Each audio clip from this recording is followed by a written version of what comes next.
Muchos futboleros lo recuerdan por su paso por Vélez, fundamentalmente, jugó en Belgrano, en Racing de Córdoba, y estuvo en Malvinas, así que los saludo para charlar un poquito de lo que fue aquel momento, aquel recuerdo de en aquellos tiempos cuando tan solo tenía 20 años. Luis, ¿qué tal? ¿Cómo te va?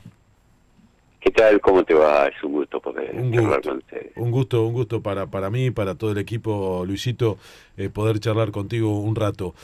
¿Vos en qué momento, Luis, fuiste convocado?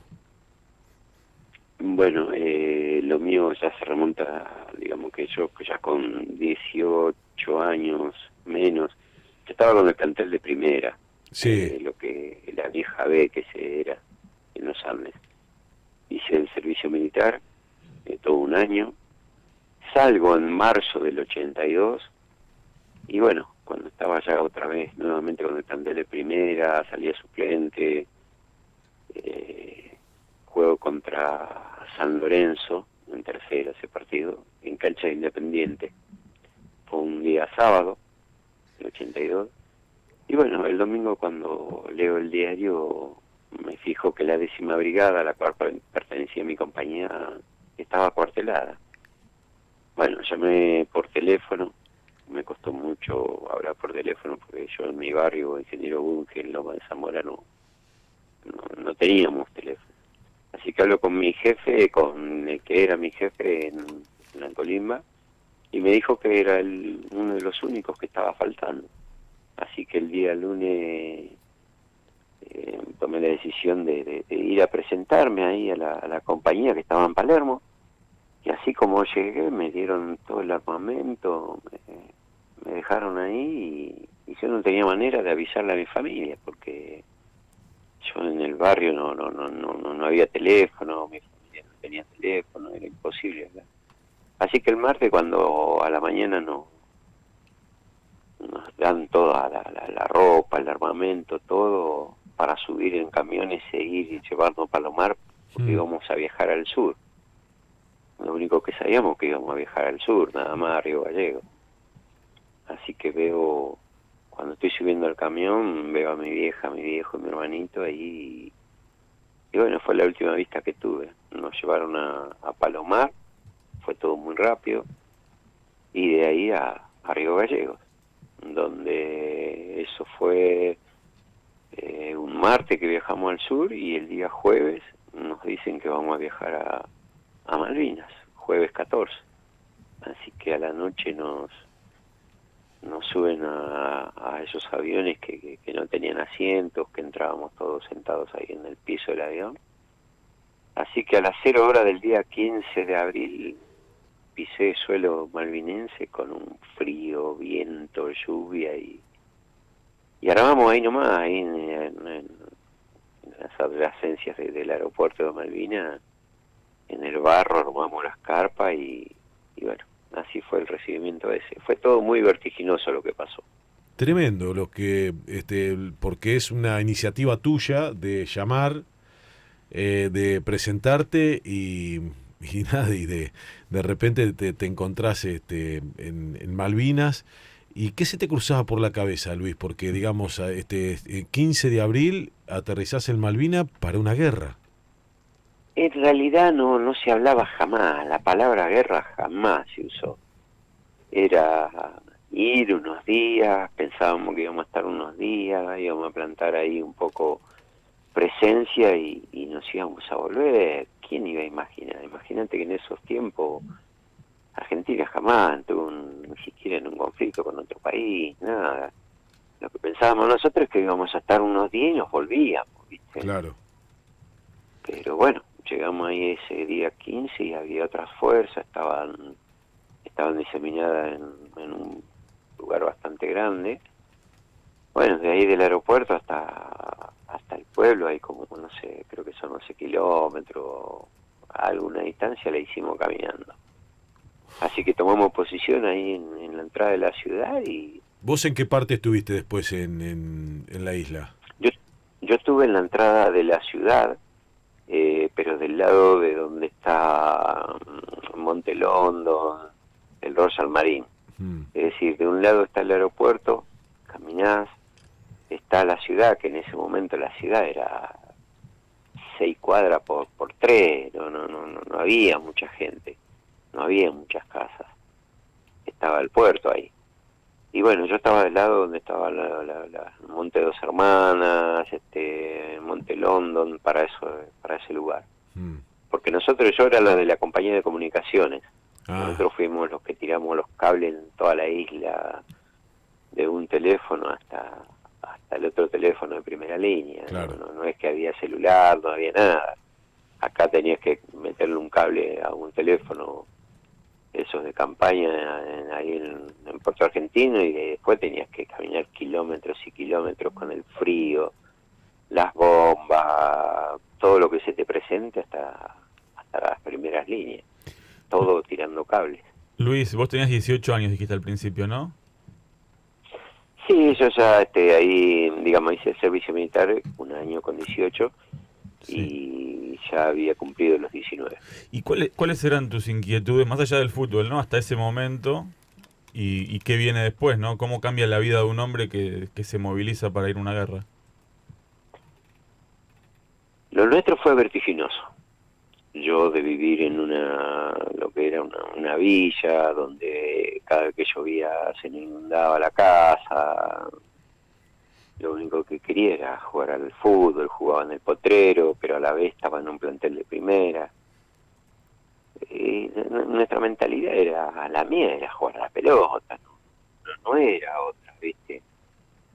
Lo que pasa es que cuando nos llevan allá a la isla, bueno, pensábamos que íbamos a volver en poco tiempo.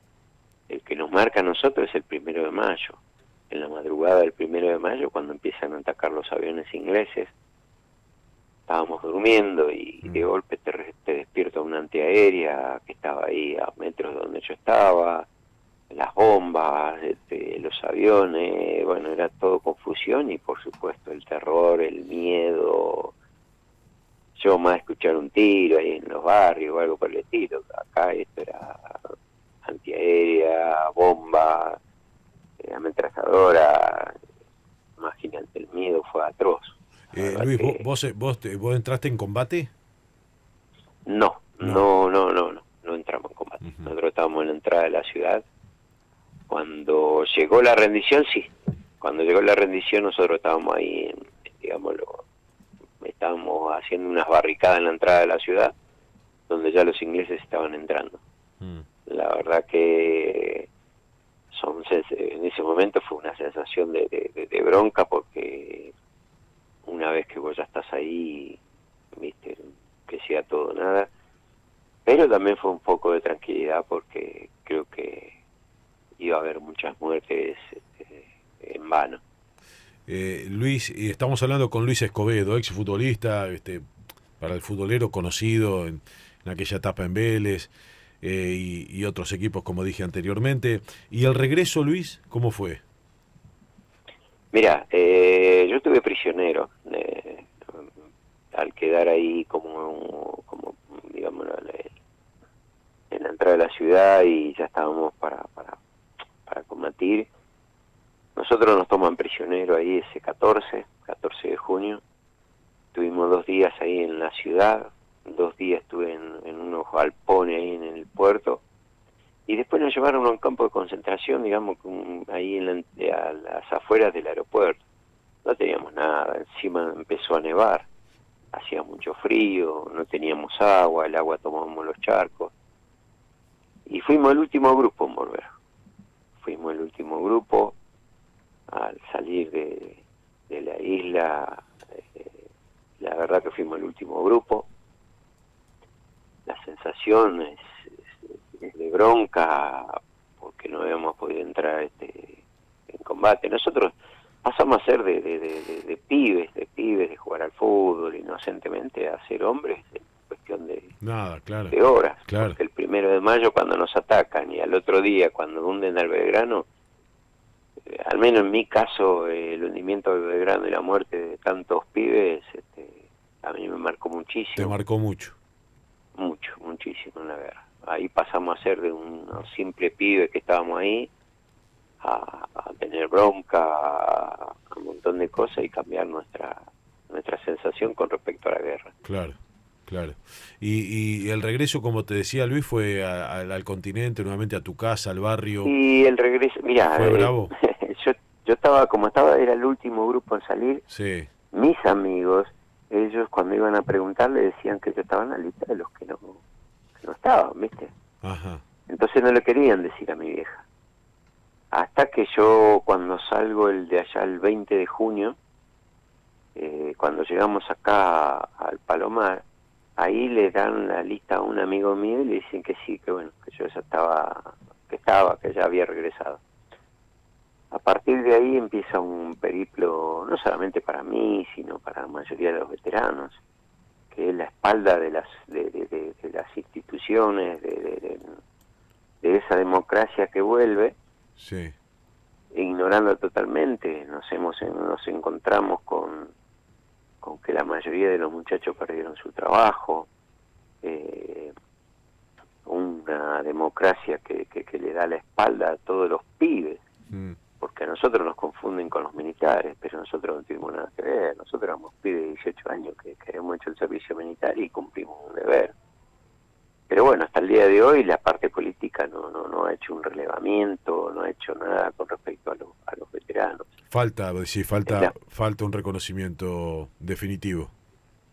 Claro, acá nosotros en los primeros años hubo muchos suicidios y no hay una cifra exacta, no. Los veteranos, mucho el estrés postraumático de guerra, la mayoría lo seguimos teniendo.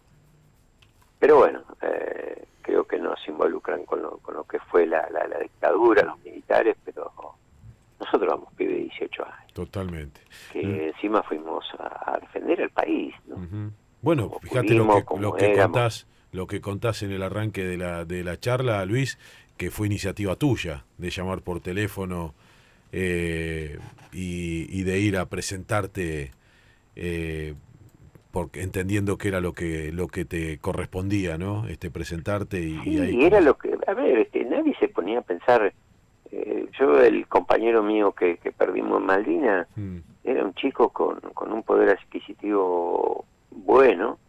La mamá se lo quiso, por lo que cuentan, se lo quiso llevar a Uruguay para que no vaya a la guerra, y él le dijo que no, mamá, él quiso ir a la guerra, y bueno, era hijo único, buena posición, y el pibe quedó en Malvinas. Mira. Por eso nosotros, los veteranos, para nosotros los que quedaron allá en la isla, eso sí son los verdaderos héroes, ¿viste? Claro. ¿Volviste vos a la isla, Luis? Sí, en el 2019, muchos años desde que empezaron los viajes allá, yo tenía ganas de volver, pero yo me enteraba que había muchachos que iban, pero bueno, después no venían bien, ¿viste? Ajá. Era remover otra vez un poco el pasado. Bueno, en el 2019 fui con un compañero que él quería volver a ir a un lugar donde él estuvo estaqueado unos días, por el simple hecho de robar comida, de ir a buscar.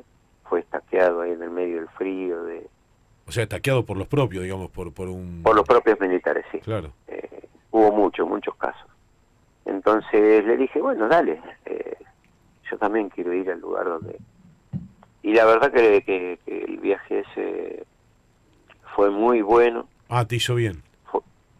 En realidad fue muy bueno, porque la verdad que empecé a recordar un montón de cosas, y lo que me resultó extraño fue que lo que yo tenía en mi cabeza, que eran distancias muy largas, donde caían las bombas, donde se combatió y que esto y el otro, las distancias eran cortas.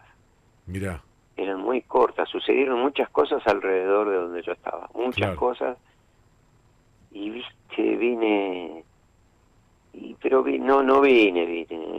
no vine bien, la verdad, porque yo decía, ¿cómo puede ser que nosotros éramos casi más de 12.000 soldados, no hubiéramos estado diseminados bien? ¿Cómo puede ser que en Montelondon había una compañía? ¿Cómo puede ser que acá otra?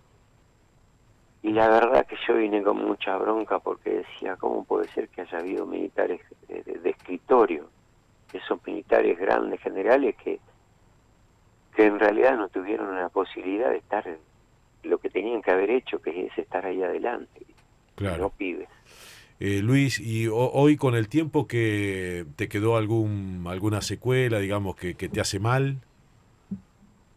Yo desgraciadamente, primero pensé yo cuando fui ahí, ¿cómo pudimos aguantar viviendo en los Claro, pozos? ¿Cómo la pudieron aguantar los temperatura, pibes que ¿no? estaban en primera línea, viviendo en una carpita, cagados de frío, no les llegaba la comida?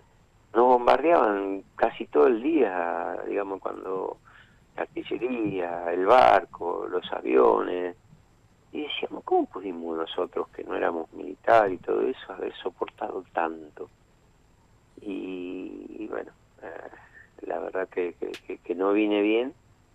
Volví por segunda vez y bueno, la verdad que uno saca su propia historia y la cierra, ¿no? Sí. En mi caso, yo he cerrado una historia. Luis, y te decía, te quedó, digamos, que te hace mal, no sé, el frío, el ruido, algo que te haya No, quedado, yo no. tuve principio congelamiento de los dedos, de los pies.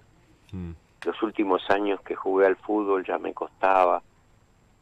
Yo jugaba y en el entretiempo no veía la hora de entrar al vestuario y hacerme masaje en las extremidades de abajo, porque la verdad que me costó, y es más, tengo una pequeña discapacidad porque tengo lo que se llama pie de trinchera, en principio congelamiento de los pies, es lo que me quedó. y la última, Luis, agradeciéndote la charla, y el fútbol para vos, ¿qué papel preponderante jugó? Bueno, cuando yo volví, no quise jugar más al fútbol. No quería saber más nada con el fútbol. Lo único que quería, como te conté al principio, yo vivía en un barrio donde cada vez que llovía se nos inundaba la casa. Sí. Yo lo único que quería era laburar para sacar a mi familia de ahí.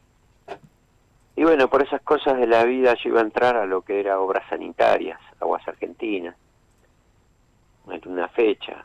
Y a mí siempre me venían a buscar del Club Los Andes, me venían los jugadores, los Claro. dirigentes, me venían a buscar para que vaya, y yo no quería saber nada. Pero bueno, no sé por qué Dios me puso en el camino que un día antes de ir a presentarme a trabajar, fui al club, fui a ver un entrenamiento, y bueno, y qué sé yo, fue como una varita mágica. Al otro día tenía que decidir, o me iba a entrenar o me iba a laburar, y decidí ir a entrenar. Lo mío fue tan vertiginoso que yo me presenté a entrenar, entrené dos, 3 semanas y otra vez ya empecé a jugar en primera, y a partir de ahí empezó mi carrera y no dejé nunca más. Qué bárbaro, Luis, qué historia, ¿no? Realmente terrible. Estamos todos acá atentamente Y que le escuchándote, llegue la obviamente. calidez y la emoción de todos los oyentes, Luis, porque es impresionante. Vos vas relatando y van cayendo los mensajes de mucha emoción, ¿no? Guillermina, no puedo parar de llorar. Cada año los testimonios son más duros, dice Guillermina. Están muy emocionados con tu relato, Luis. Betty Sí, también. yo soy un privilegiado. Yo siempre, yo hoy me siento y mirando mi pasado, yo soy un privilegiado. La verdad, yo pude jugar al fútbol después de 18 años, como Omar de Felipe, de Luca, creo que fuimos los únicos tres que llegamos a jugar en primera, de gente que estuvo en una guerra y después tuvo la suerte de jugar al fútbol, y fue lo mejor que me pudo haber pasado. Luis, y bueno, nada, la verdad que da para seguir charlando horas, contigo y con tantos veteranos, Hay muchas historias, cada uno muchas tenemos una historias, historia, tal cada cual. uno vivió su vida y su historia en Malvinas. Ujú. Es así. Y bueno, y después las historias también que nada, con la vieja, con la familia, el regreso. Uf, sí, eso. Hay una vida, digamos, fue la guerra, y la otra vida cuando tuvimos que vivir la realidad acá en el continente. yo volví acá de Malvinas, había unos chicos, unos chaqueños que habían venido a Campo de Mayo, yo los fui a buscar porque querían conocer el obelisco. Y nos costó llegar al obelisco porque no teníamos plata nosotros, pero nos bajaban de todos los colectivos. Decíamos que habíamos vuelto de Malvinas y nos decían, no, bájense, y no nos llevaban. Esa fue un poco la cara de lo que pasó después.